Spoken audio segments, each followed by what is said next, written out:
This is Scott the Fix-It Guy. Our goal with our videos is to empower you to be able to do the repairs on your own and save a whole lot of money and also get that great feeling of having fixed it by yourself. Today we have a Frigidaire Gallery dryer with a loud squeak, and this is a very common problem when a part in the back called the rear bearing wears out. And it's pretty easy to change. It probably wears out after about maybe 9 to 10 years. And to do that, all we got to do is unplug it, and then we're going to use a paint scraper, or you could use a standard head screwdriver too, to push in on 2 clips. They're about 4 inches in from the right or left side, and that allows you to lift up the top panel.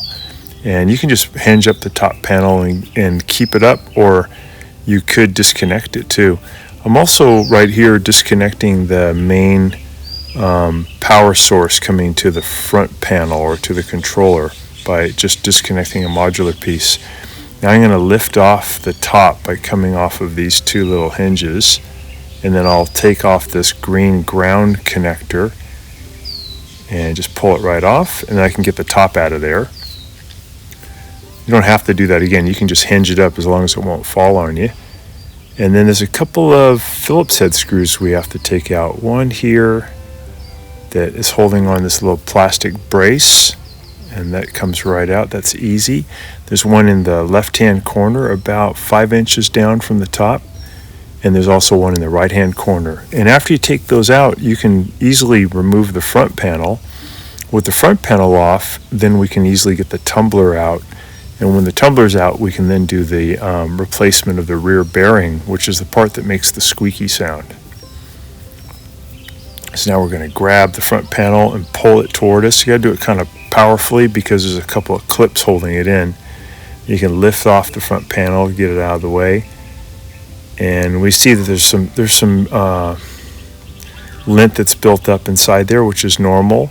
We're going to get rid of most of that because it can make the dryer not work as well. We're going to reach in on the right and left hand side, and we're going to pull the idler wheel. I'm sorry we can't see it on camera. We're going to pull it to the side and pull the belt off of the little motor pulley. Now we can yank up on the belt really hard to get the rear bearing, which is like a ball, to go out of the plastic socket that it's being held in.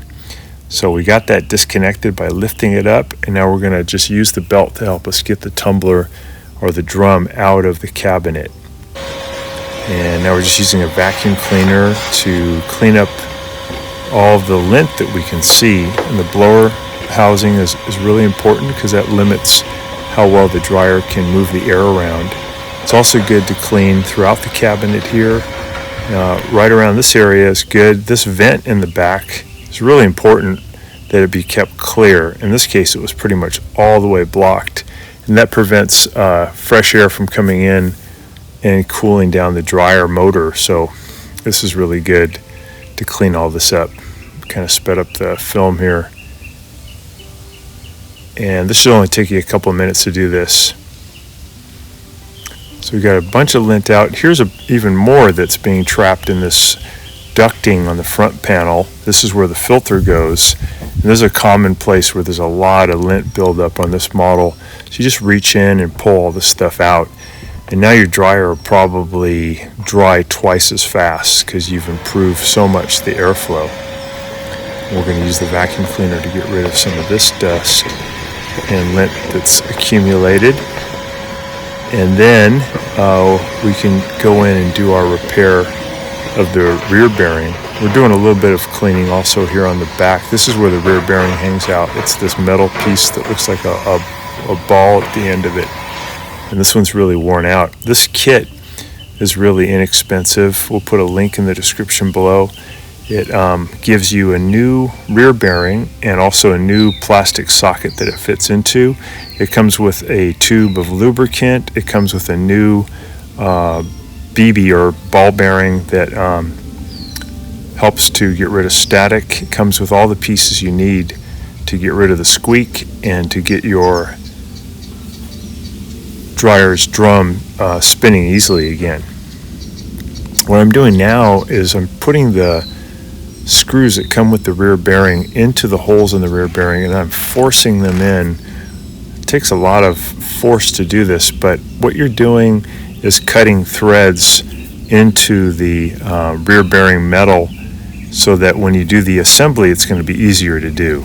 It's hard to do this later in the process, so this is a good time to put the screw in position by hand and then brace it strong, and then drive it in with your powerful Phillips head screwdriver. You can put this on the ground too, makes it a little bit easier because you have more leverage to really push down hard as the screwdriver is turning. You got to make sure you're using a good Phillips number 2 driver that isn't stripped out, because it's kind of hard to get these things to move, and you need to have a really good screwdriver to do it. Once you put the screws in, you pull them back out, and then I put a screw here. I'm taking the screws out of the old rear bearing. This is inside the drum. These are 3 Phillips head screws. Once they're out, the old rear bearing just falls off. And you could reuse these screws, but it comes with 3 new ones.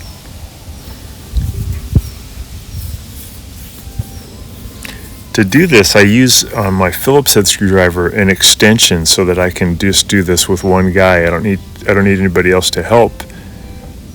But I need to, here's the old one and the new one. I need to have some kind of extension because I have to reach with my right arm to drive in the screw, but my left hand is going to be holding the new rear bearing in position. First I'll put the screw in, and then I'll reach around and I'll put the threads of the rear bearing into that screw, and then I'll drive the screw in with that extended Phillips head screwdriver. Get that tight, and now it's easy to put in the next 2 because that first screw is kind of holding the rear bearing in the right position. You want to get these screws in nice and tight because they're basically holding up the back of the drum of your dryer.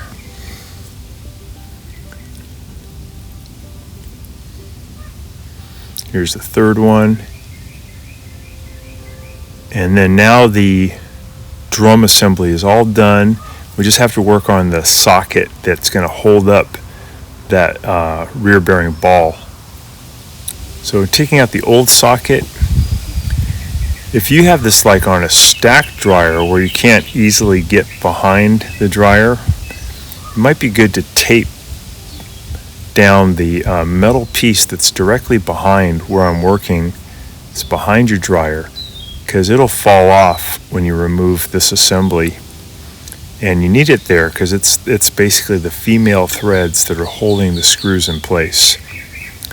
In this case I don't have to tape it because I can just reach over, because this is not a stacked dryer, it's not up high. So I just broke the seal on the lubricant, and I'm going to push a bunch of it, pretty much the whole contents of it, into this plastic cup. This is a high temperature lubricant that lasts years and years and years. Eventually it just all gets used up by friction and through evaporation, and that's when it starts to squeak bad. So I put a little bit of grease too on the back, because that's going to be used to stick a little BB or ball bearing in position. It's so sticky it just holds it there for you during the assembly. And the kit comes with this little BB or ball bearing. So this is the brace that's going to hold it in position. I'll add the screws in there.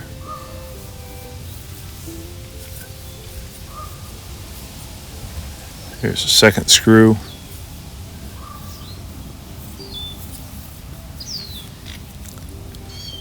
It's almost ready, and this little piece is what it goes into. This goes on the back of the dryer. Here's the little BB, and I'm just going to set that right in the grease. It'll hold it in. Okay, pretty much ready.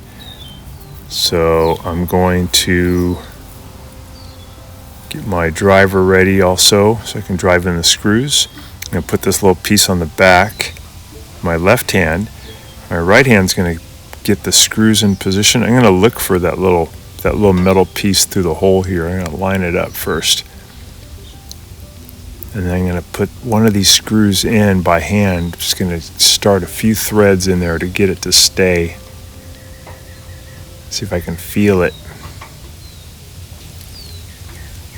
So if you tape down a little metal piece initially, you don't have to do this. It just goes right in. It's easy, but if you didn't, it'll fall and you have to reposition everything. So now I'm just going to tighten those 2 screws really tight, and this is holding up that rear bearing, the ball part of it. This is the socket. We get that nice and tight. Get the dryer clean. I'm going to feed in the drum, and I'm going to get that ball to lift up a little bit above the socket, and then I'll just let it drop down into the socket. That'll go right in there. So I lift it up and then let it drop right in, push it down, and now I'm going to get the belt lined up right over where it was. I can see the marks of where it was.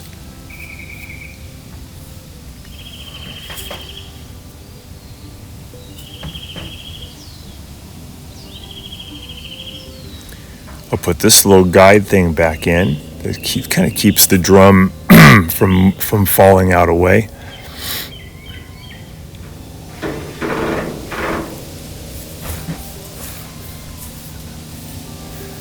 Now I'm going to reach in from below with my right and left hand, and I'm going to get that belt, you can kind of see it in the camera shot, over the white idler wheel, and then I'll pull the idler wheel to the, I believe it's to the left, to my left, and I'll then get the belt looped up over the smaller little wheel on the motor, and now I have it lined up. I'm going to gently turn the drum, and I'll see the little blower wheel turning. That way I know everything's lined up, and I know that the belt is turning the motor. And then I'm just going to keep everything aligned and do a couple of revolutions before I do the assembly. If you don't do this, then maybe when you're all assembled and you start the dryer, the belt may slip off. So it's good to just make sure it's not going to come off before you put all the panels back on.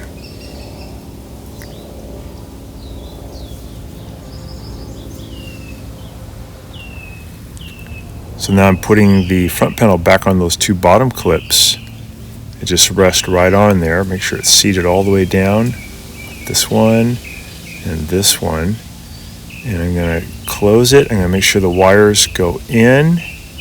I'm going to lift up on the drum so it can rest on that felt front bearing. And I'm going to hammer, just heel of hand these into position so those clips lock in. I can reconnect, or actually I'll put in the 2 Phillips head screws first. So I'll do this one on the left. You can maybe start these by hand and then drive them in. Do the one on the right. You're almost done. And the squeak's going to be gone for probably a decade. So I'll go ahead and put on this. There's 4 possibilities of how these can go together. You just keep playing until you find that it'll realign. You can look at the wires too. They're going to be the same colors on each side. Lock it in. And I'm going to add a zip tie also to kind of keep these wires from falling in toward the drum during operation. I'll get that zip tie nice and tight.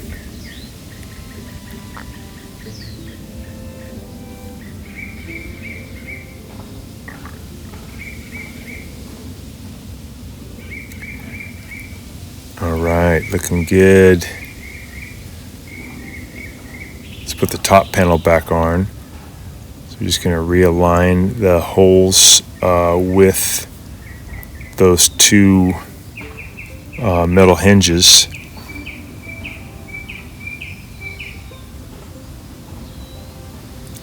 Okay, there we go. Fit them over the hinges. I'll reconnect that green ground strap. Just going to push it onto the frame. And now I can close the lid, and I'm going to just hammer fist those down so that they lock into position. And we're done. We can go ahead and start it up, and there'll be no more squeak.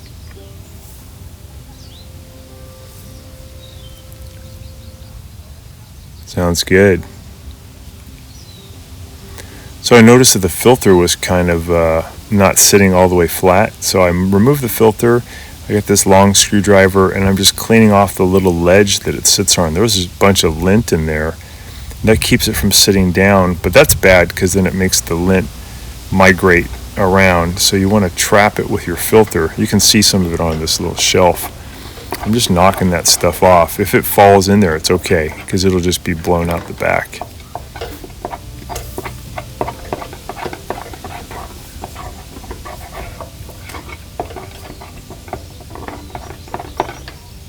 Alright, looks good. Yeah, now it sits nice and flat. I'm going to go out and check the outside. Feels like a hairdryer. Thanks so much for watching our video. We really appreciate your support. And when you get a chance, please press the subscribe button below so you can be subscribed, and also the notification bell so we can send you more videos about appliance repair. Please also give us a thumbs up if you enjoyed the video. If you really liked the video and it really helped you, please press this new applaud button and you can show your support and also get a nice clapping hands for your video. Thanks again.